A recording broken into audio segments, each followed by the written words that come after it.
आइए सीधे मुद्दे पर आते हैं।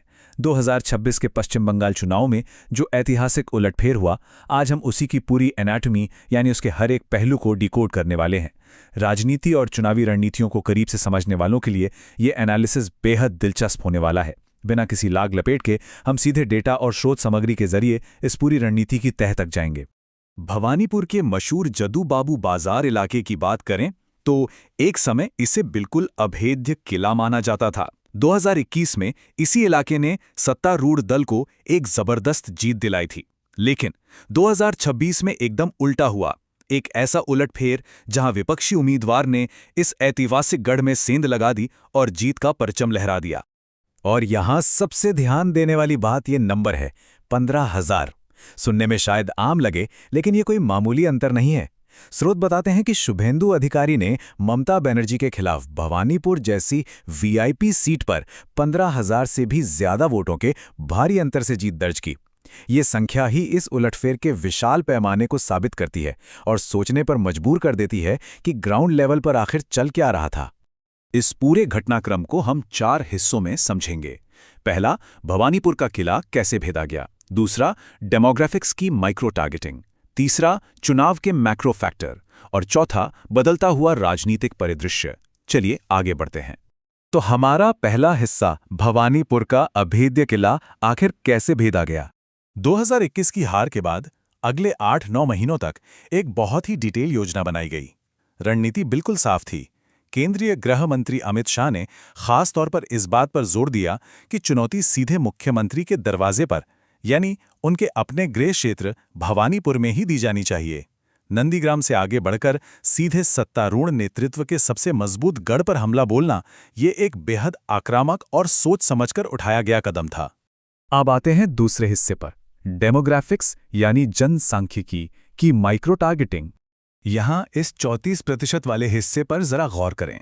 भवानीपुर में बंगाली स्थानीय निवासी तो बड़ी संख्या में हैं ही, लेकिन ये जो 34% हिस्सा है वो गैर बंगाली समुदायों का है और इसमें अल्पसंख्यक शामिल नहीं हैं। सच कहे तो इसी 34% वर्ग ने चुनाव की पूरी दिशा तय कर दी और यही इस लोकल कैंपेन का सबसे बड़ा फोकस बन गया। कहते हैं ना, हर ताले की एक अलग चाबी होती है। बिल्कुल यही हुआ यहाँ। हर खास समुदाय के लिए एक अलग मैसेजिंग मैट्रिक्स तैयार किया गया। गुजराती और मारवाड़ी समुदाय के बीच अमित शाह ने भ्रष्टाचार खत्म करने का कड़ा संदेश दिया। सिख समुदाय के लिए रवनीत सिंह बिट्टू ने कल्याण और विकास का भरोसा जगाया और स्थानीय बंगाली भद्रलोक के लिए राज्य के नेतृत्व ने बंगाल के गौरव को बचाने की आवाज उठाई।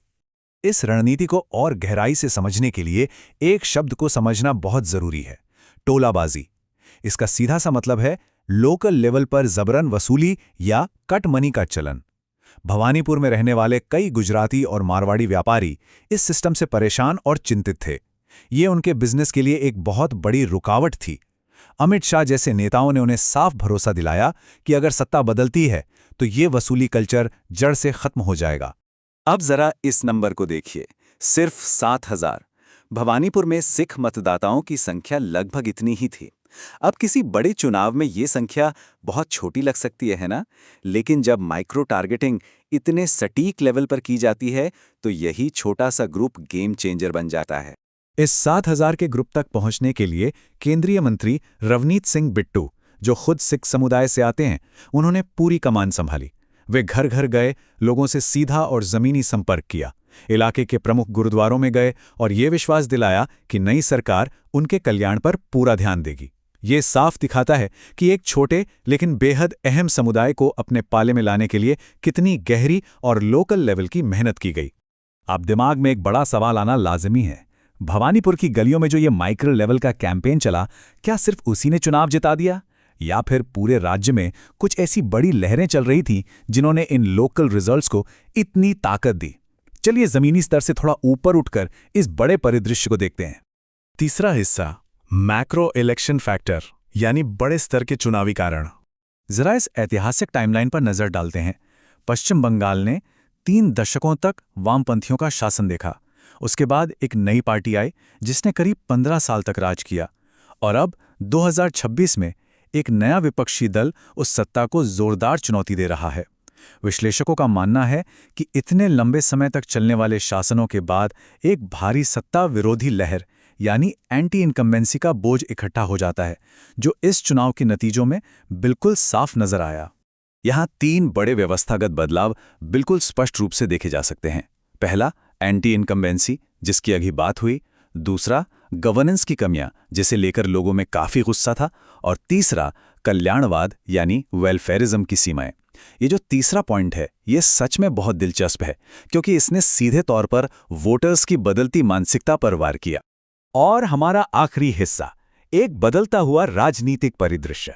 विश्लेषकों के इस कथन को ध्यान से सुनिए। लोगों की आकांक्षाएं बढ़ गई हैं। वे केवल 1500 रुपए की राहत से कुछ अधिक चाहते हैं। ये कोई छोटा मोटा बदलाव नहीं है। इसका सीधा सा मतलब यह है कि चुनाव जीतने के लिए अब सिर्फ नकद राहत या छोटे भत्ते बांट देना काफी नहीं रहा। जनता की सोच और उनकी उम्मीदें अब इससे कई आगे निकल चुकी हैं। तो लबोलुआब यह है कि बढ़ती हुई आकांक्षाएं अब सिर्फ बेसिक रिलीफ से खुश नहीं होती। वे बड़े स्ट्रक्चरल और सिस्टमैटिक सुधारों की मांग करती हैं। जब लोगों की ज़रूरतें अच्छी शिक्षा, पक्के रोजगार और बेहतर इंफ्रास्ट्रक्चर की तरफ बढ़ने लगती हैं, तो सिर्फ वेलफेयर स्कीम्स का जादू फीका पड़ने लगता है। बिल्कुल यही कारण था कि इस चुनाव में पुरानी नीतियां उस तरह से काम नहीं कर पाएं। और इन सब रणनीतियों का फाइनल रिजल्ट क्या निकला? 26 स्रोत के मुताबिक विपक्षी पार्टी ने इस चुनाव रूपी मैच में 26 सीटें, जिन्हें स्रोत ने रन्स का नाम दिया है, अपने खाते में डाली। ये शानदार जीत उसी डबल स्ट्रैटेजी का सीधा नतीजा थी।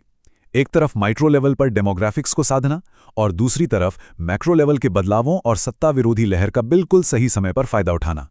तो इस पूरे एनालिसिस के आखिर में एक सवाल हम सभी को सोचने पर मजबूर कर देता है। क्या लोकल लेवल की ये माइक्रो टारगेटिंग और बड़े मैक्रो ट्रेंड्स को एक साथ भुनाने का ये सर्जिकल तरीका आधुनिक चुनावों का एक नया गोल्ड स्टैंडर्ड बन जाएगा? क्या आने वाले समय में चुनाव सिर्फ बड़ी रैलियों से नहीं, बल्कि ऐसे ही बारीक डेटा और डेमोग्राफिक मैनेजमेंट से जीते जाएंगे? सोचने वाली बात है ना?